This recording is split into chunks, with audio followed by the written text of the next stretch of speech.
Ja! Dat ziet er feestelijk uit! Klaar! Heel goed! Straks gaat Color Your Day van start op de markt in Terneuzen. Kun je daar iets over vertellen? Ja, zeker. Color Your Day wordt dit jaar voor de 4e keer georganiseerd door Rotary Terneuzen. Rotary is een internationale serviceclub waarbij we als doelstelling hebben om wat terug te doen voor onze medemens. Color is daar een heel mooi voorbeeld van, want we zamelen geld in. Dus de opbrengsten gaan naar een goed doel. En dat is dit jaar Stichting Gehandicaptenfonds, zodat ook gehandicapte sporters gefaciliteerd worden om te kunnen sporten.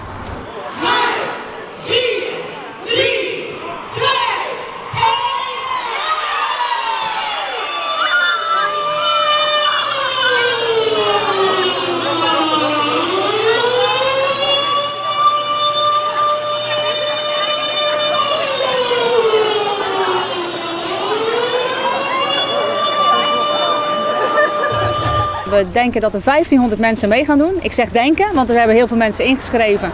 Maar er zijn nog steeds mensen die nu op de markt een laatste startbewijs kunnen halen. Dus het wordt een heel erg mooi aantal. En die 1500 deelnemers zijn met name volwassenen en kinderen. Heel veel vrouwen naar verhouding. En die gaan straks 5 kilometer kleur ondergaan. Dus ze lopen door 7 kleurstations. En worden daardoor sponsoren, maar ook door leden van de Rotary en aanhang helemaal besproeid met verschillende kleuren. En na die 5 kilometer is er een heel mooi feest op de markt. Met een DJ, licht geluid. Dus dan gaan we nog een vette afterparty beleven.